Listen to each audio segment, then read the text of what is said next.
Hey everyone. So, if you follow my blog over at southstreetdungeon.com, you know that one of the things I do, in addition to making the music, is I tend to build the instruments that I create them with. And over here on this wall is many of what those are. So I thought I'd give kind of a rundown of what my axes are and how I'm using them, and then I'm going to show you a project I got in the works right now. So I've probably used, there's some of these that are like main guitars, like I use them for projects very deliberately, and then other things I kind of add in.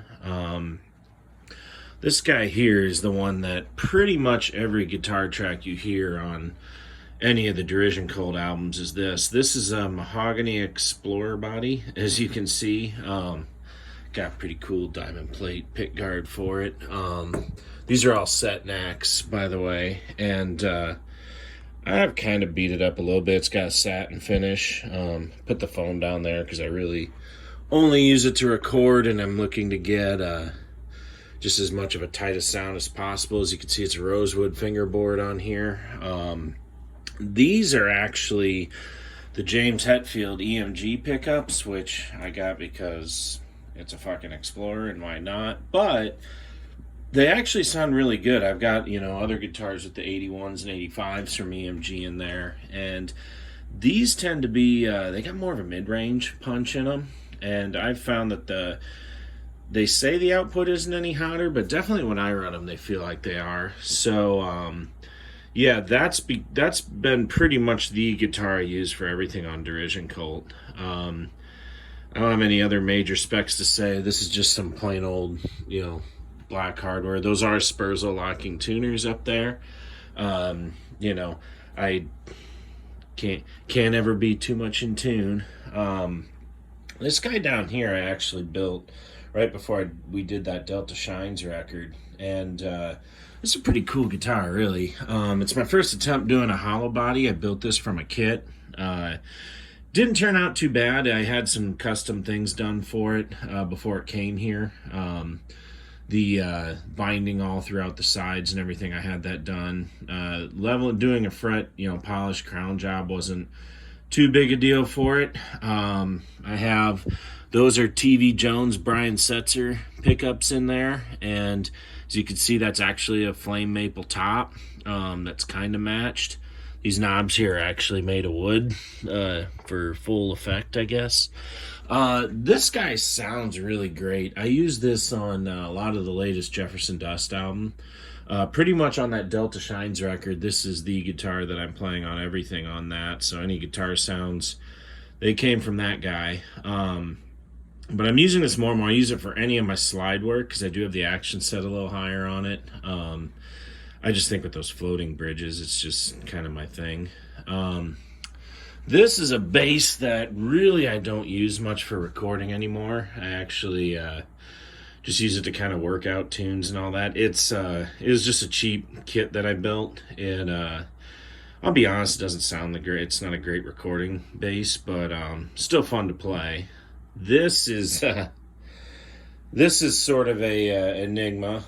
I set out to do a relic and just make it look like I set out with the goal of making it look like it got dragged out of the bottom of a fucking ocean, and I think I succeeded quite well there. That's as you can see, maple necks, so and maple fingerboards, so pretty snappy. Now, I deliberately, and by the way, that pick guard is a cut out from the trunk of an old Honda CRV that was in a junkyard, so it's actually metal on there. There's no belly cut on it, so it plays about as rough as it feels, but looks pretty cool. Now these are actually the EMG Telly pickups in here, so despite looking like hell, it sounds pretty modern, and pretty much any of the Telly sounds you hear on the Jefferson Dust albums are come from this guy. So I thought it looks like hell, but sounds pretty cool for that kind of stuff. This is the Hellzone Drag guitar. Pretty much everything in Hellzone Drag I do with this. That's just a mahogany body. Was sort of a B stock, as you can see there. it's got some figuring issues with it, but that's a rosewood fingerboard. That's just a nylon nut up here, nothing special. I did, however, put in the Tony Iommi Gibson pickups in this, and they sound fucking fantastic. I think this has a total 70s rock vibe to it. Totally makes you want to play that way, just, channeling your inner Tony Iommi. But when I first made this, I made it with the intention of using it for like more like effects and things like that. I don't really know why I decided that, but pretty quickly as Hell's Own Drag got going, this became my main guitar for that. I don't really play this much anymore, but a lot of the early Sis Machine albums, this is just a standard Epiphone Dot right here. Nothing totally stock. I just picked it up one day for a few $100 just to have a hollow body like that around. It's fun to play. I don't really use it much on anything, or I haven't in the past couple of years for recording. I still jam on it and play it, but I'm thinking of moving to like a bone nut and upgrading to like the proper Dirty Fingers pickups in this. The action on it's really good and everything, so why not? This is a 12-string telly that I made, about 5 years ago now. And I used to use it a lot on The Price of Cutting Losses. That's the 12-string you hear. I've kind of gotten away from it just because I don't know, that sound just hasn't really been right for what I've been using lately. But that maple fingerboard on here definitely has some character, and it's good too because with all that tension from all 12 of those strings, I've got the truss on that's locked down pretty good. This is a Explorer that I made that I actually, in all honesty, when I tried to set the neck, I kind of fucked it up. If you could see here, but you probably can't see that, but the way I had the nut set and everything, the strings don't sit on there even. It's still playable, but it certainly wouldn't be something I'd sell to somebody. It does have the EMG 81s and 85s in it down here, along with mandatory 3 Floyd sticker. This is probably going to go in a case before long. I actually am not playing that one near as much. This guy's kind of taken over that one as the main duties there. But the early Derision Cold albums, I did use this. This guitar is my main Jefferson Dust one. This is pretty much 90% of the electric guitars on Jefferson Dust projects are coming out of this. You can see it's got the Bigsby on there. Underneath, these are just aftermarket covers, but there's actually the Billy Gibbons Pearly Gates Seymour Duncan pickups in there, and this thing sounds like a dream. Just the stars aligned when I set the neck on this thing, and the action is fantastic. I love playing this guitar. For some reason, I'm always plagued with shorts with the electronics, so I'm always having to resolder things, but I'll keep doing it forever. That's a spalted maple top. This actually, rather than finishing it in lacquer, I just finished it with True Oil. I've done a few guitars like that now, and so I don't have like that super bright finish. It's or like a shiny like piano finish. You can feel it a little bit. I did a really loose finish on this too. This is lacquer, but it's light enough that you can actually feel the grain, which I think is pretty cool. But this is actually just black ink with red dye on top of it, which gave it that purple color. And so if I ever do like another maple top or another like sort of cool figuring top like this versus a lot of these solid colors, I think I'm going to go this dye route again, because that is I'm really, really happy with how that guitar looks, and it sounds even better. So that's kind of what's on my wall right now. I've got the acoustic rack over here. This is the 12-string you hear on all the albums. That's an Alvarez that sounds absolutely fantastic.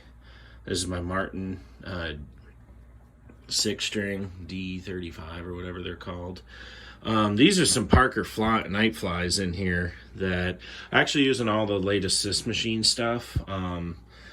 back when I was in bands and everything, those were my main guitars, and they definitely have. There's not like a, like how Gibsons or Fenders will have like a signature sound to them, or you can kind of identify the signature of the guitar.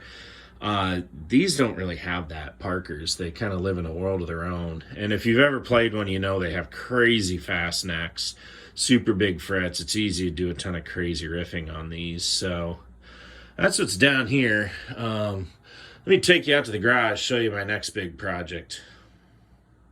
All right, so one of the things I had a inkling to do a couple years ago was just build a total stripped down, bare bones essential guitar. I was kind of inspired by Jim Root from Slipknot. A lot of his signatures, I was watching an interview with him, and he's really big on just getting down to bare minimums. The idea being less, shit your signal goes through, the more pure it is coming out of the guitar. And there's just something rad about having something that just has one pickup and let it rip. So where I'm at with this guy is I ordered. This is just a Les Paul Jr. Body with, this actually has an ebony fretboard, and I don't know if you could see that, but there's actual black block inlays in there. Have a bone nut on it. I'm going to be doing a couple big things. This body already had a route for P90s. I fleshed that out a little bigger. I'm gonna put a humbucker in there. I'm leaning on the Fishman Fluence, and filled everything out. This is going to have just one knob, and I've got kind of a crazy idea for the headstock for this. I'm thinking, it's just kind of raw right now, and we'll see what this looks like, but I have a plan to kind of make this thing end up looking kind of like a hot rod. I'm going to do this in black. I'm going to do a vinyl wrap of red flames on the top.